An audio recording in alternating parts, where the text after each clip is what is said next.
Assalamualaikum warahmatullahi wabarakatuh. PPG 2922 Undang-Undang Jenayah Islam. Sesi 2020-2021 semester 1. Tajuk yang diberikan kepada kami adalah pemandu mabuk, ancaman dan cara mengatasinya. Dan kumpulan kami terdiri daripada 4 orang yang terdiri daripada Nur Irdina Atasha binti Habu Hassani Sazin A182332. Seterusnya Nur Izzati Syazwani binti Muhammad Maidin A181943. Seterusnya Aina Rushdina binti Azman A179785 dan Nurul Syazwani binti Muhammad Rashid 1 A180124. Saya Nurul Syazwani binti Muhammad Rashid bernamba matrik A180124. Seperti yang saya sudah katakan sebentar tadi, hari ini kami akan membentangkan tentang pemandu mabuk, ancaman dan cara mengatasinya. Oleh itu, apa itu maksud pemandu mabuk? Pemandu mabuk atau bahasa mudahnya, mereka yang memandu kenderaan di bawah pengaruh minuman yang memabukkan yang boleh mengancam nyawa. Memandu dalam keadaan mabuk merupakan satu kecuaian besar. Perlakuan ini adalah salah dari segi undang-undang di Malaysia. Perlakuan ini adalah sangat berbahaya kerana orang yang mabuk tidak berakal, malah tidak sedar diri. Pemandu yang memandu dalam keadaan mabuk sebenarnya adalah salah dari segi moral kerana bersikap tidak bertanggungjawab. Jadi, pemandu mabuk, mereka tidak menyedari apa yang berada di sekeliling mereka.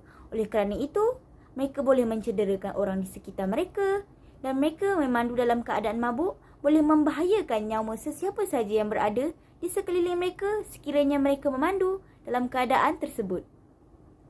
Pada kebiasaannya, apa yang menyebabkan pemandu tersebut mabuk? Misalnya, ia dikaitkan dengan arak. Jadi, ini merupakan pengertian arak. Arak di dalam bahasa Arabnya adalah al-khamru dan maksud dari segi bahasa adalah menutupi kerana orang yang minum arak akan mabuk dan hilang akal serta tertutup dari jalan kebenaran. Seperti yang saya katakan tadi, mereka tidak menyedari apa yang berlaku di sekitar mereka dan mereka tertutup dari jalan kebenaran. Mereka tidak tahu perbuatan mereka yang mereka buat semasa mereka sedang mabuk itu adalah benar ataupun salah. Dari segi istilah pula, ia dikaitkan dengan setiap minuman yang memabukkan hasil dari perahan anggur dan lain-lain. Apa sahaja yang memabukkan termasuk dalam kategori arak seperti anggur, beras, gandum dan lain. Berikut merupakan hukuman peminum arak. Dari segi hudud, mereka yang meminum arak harus disebat 40 kali ke atas orang Islam yang meminum arak. Seterusnya adalah ainlah pengharaman arak. Ainlah ini bermaksud hukum sebab. Mengapakah arak itu diharamkan? Atas sebab apakah arak itu diharamkan? Oleh itu, mengikut pendapat jumhur ulama, illah ataupun sebab hukum pengharaman arak adalah memabukkan, sama ada diminum sedikit atau banyak. Peminum wajib dihukum sama ada mabuk ataupun tidak mabuk. Seterusnya, ini adalah sejarah pengharaman arak. Arak pun ada sejarah pengharamannya juga. Tapi apa yang anda perlu tahu, arak pada mulanya tidak diharamkan sepenuhnya. Lama-kelamaan, ia diharamkan sepenuhnya. So, mari kita lihat. Sejarah pengharaman arak terbahagi kepada 3 peringkat. Peringkat pertama, Allah menerangkan di dalam Al-Quran, Yas'alunaka 'anil khamri wal maisir Qul fihima ismun kabiru wa manafi'un nas. Maksudnya, mereka bertanyakan kepadamu Muhammad tentang arak dan judi. Katakanlah pada keduanya itu terdapat dosa yang besar dan beberapa manfaat bagi manusia. Surah Al-Baqarah ayat 219.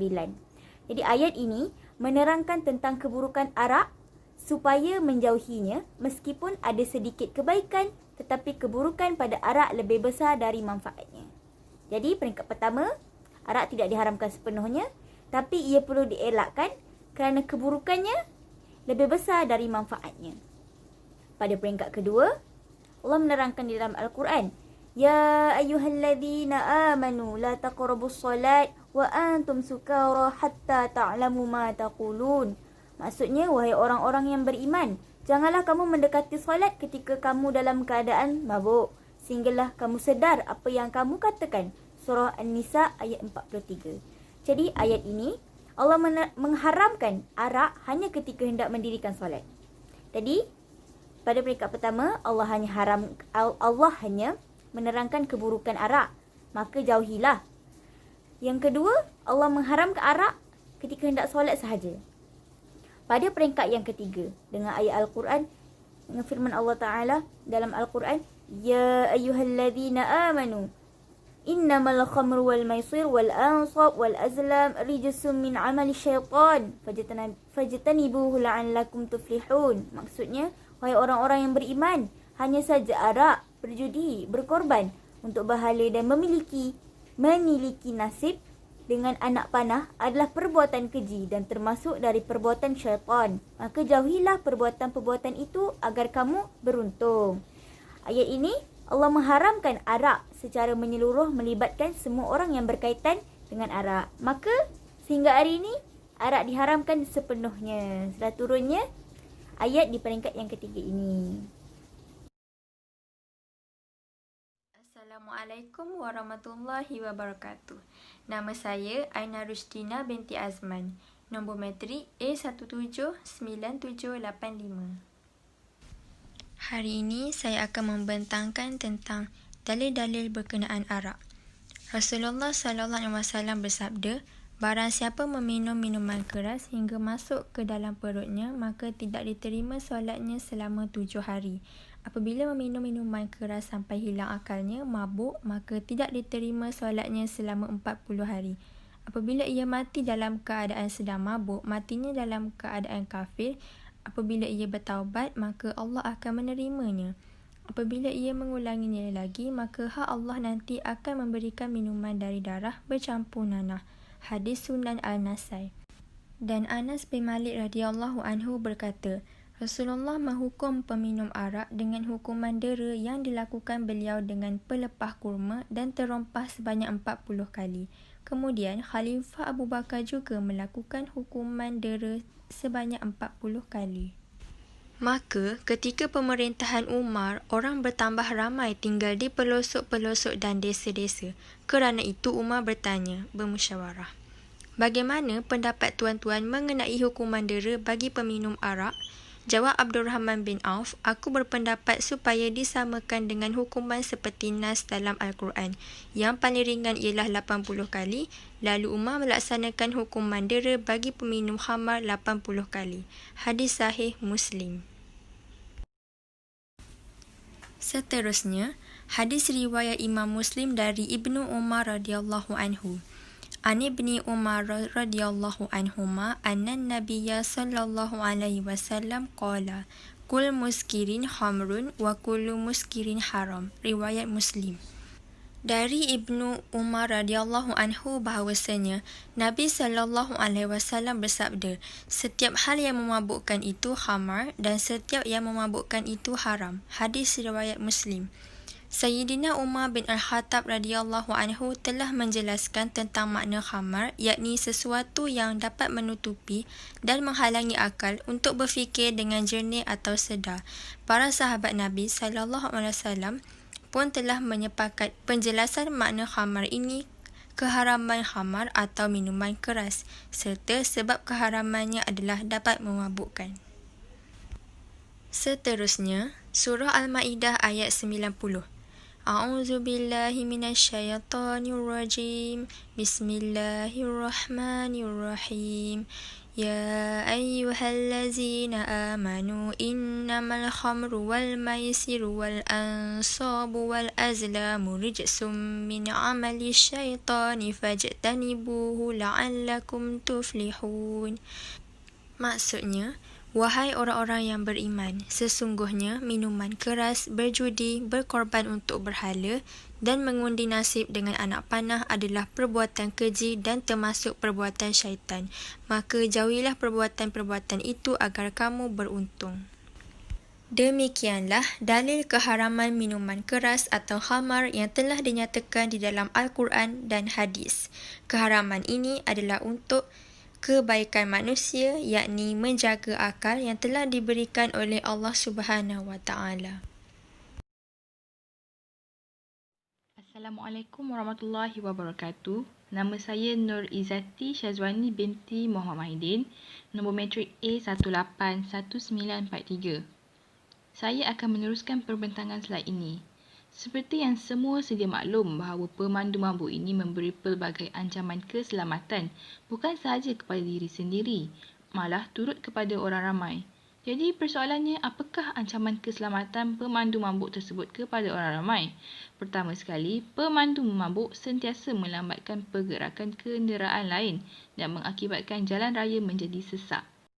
Bukan itu sahaja, pemandu mabuk juga boleh menyebabkan berlakunya kemalangan jalan raya. Mari kita lihat statistik yang dikaji oleh pakar keselamatan jalan raya Profesor Dr. Kulantayan di negara ini bagi tempoh 10 tahun lalu, iaitu antara 2010 hingga 2018. Jumlah kes berkaitan pemandu mabuk pada dua suku pertama tahun ini hampir sama dengan jumlah seluruh kes pada tahun lepas. Keadaan itu jelas menunjukkan ada trend peningkatan. Malah dari segi isu kematian, ia banyak melibatkan orang di luar kenderaan seperti pengguna jalan raya lain serta pejalan kaki berbanding pemandu mabuk itu sendiri.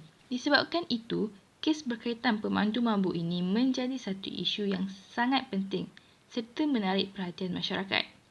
Seperti yang kita boleh lihat, kes pemandu mabuk ini bukan sahaja boleh menyebabkan kerosakan harta benda, malah boleh menyebabkan kecederaan pengguna jalan raya yang lain, sama ada kecederaan ringan maupun yang serius.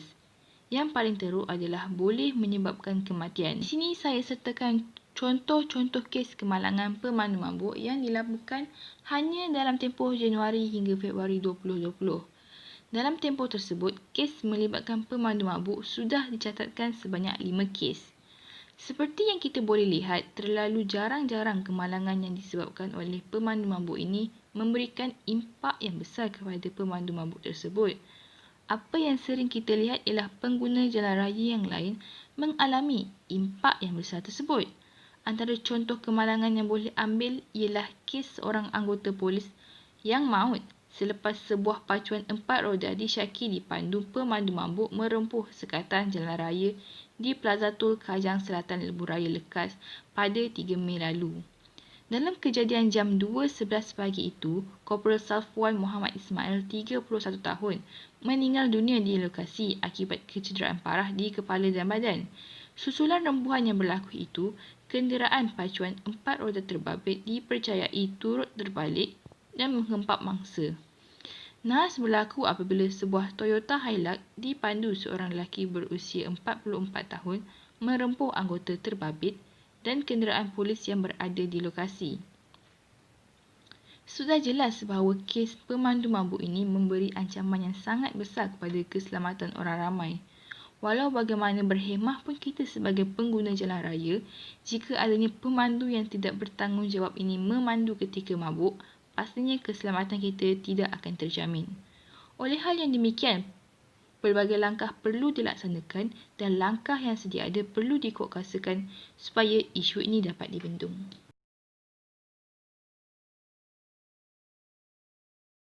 Assalamualaikum, nama saya Nur Idina Atasha binti Abu Hassan Nisa Zain dengan nombor matriks A182332. Kita sedia maklum bahawa memandu dalam keadaan mabuk merupakan salah satu punca kemalangan jalan raya ini.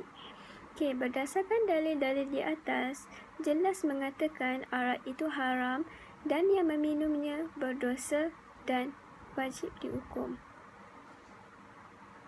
Betapa lagi jika kesannya mengakibatkan kematian kepada mereka yang tidak bersalah. Setiap tahun ada laporan mengenai pemandu mabuk yang telah menyebabkan kemalangan. Isu ini sedang hangat diperkatakan orang ramai tanpa mengira agama dan bangsa sehingga kini. Terdapat pelbagai cara mengatasi pemandu mabuk dengan meminda undang-undang dan peraturan bagi premis penjualan minuman memabukkan serta pemabuk. Yang pertama, mengawal premis penjualan minuman memabukkan secara ketat dan lesen penjualan tersebut hanya diberikan dengan jumlah yang tertentu sahaja. Berdasarkan bilangan penduduk dewasa bukan Islam di sesuatu tempat. Yang kedua, premis yang menyediakan minuman memabukkan seperti kelab malam, hotel, restoran dan lain-lain bertanggungjawab memastikan pelanggan mereka tidak keluar dari premis mereka dalam keadaan mabuk. Jika pelanggan mabuk, mereka bertanggungjawab untuk menghantar atau menyediakan kenderaan pulang bagi memastikan tiada kemalangan berlaku. Kegagalan berbuat demikian boleh menyebabkan perniagaan mereka ditutup. Yang ketiga, menggubal hukuman yang lebih berat termasuk hukuman restoratif bagi pemandu mabuk tanpa mengira bangsa sama ada mereka terlibat di dalam kemalangan ataupun tidak. Dan yang keempat, menggubal peraturan khusus bagi pemandu mabuk yang menyebabkan kerosakan awam, kecederaan atau kematian, dikenakan tindakan ganti rugi bagi membaiki kerosakan awam, membayar mangsa yang cedera dan keluarga mangsa yang maut. Yang kelima, membatalkan lesen pemandu yang didapati mabuk ketika memandu, sama ada terlibat di dalam kemalangan ataupun tidak. Yang keenam, dengan mengehadkan meminum minuman keras di premis persendirian sahaja bagi bukan Islam dan dilarang secara keras kepada umat Islam. Dan yang terakhir, dengan mengadakan program wajib bagi pemandu mabuk dengan melarang meminum minuman keras dalam tempoh waktu yang panjang dan diuji secara berkala. Terdapat 6 tindakan yang telah dan sedang diambil di Malaysia. Antaranya ialah seperti berikut. Sekian daripada saya. Terima kasih. Kesimpulan. Sebagai kesimpulannya, arak merupakan perkara yang perlu dijauhi oleh setiap individu disebabkan oleh pelbagai kesan buruk yang akan terjadi. Setiap individu perlulah mengambil berat tentang kes pemandu mabuk yang sering berlaku dalam negara kita.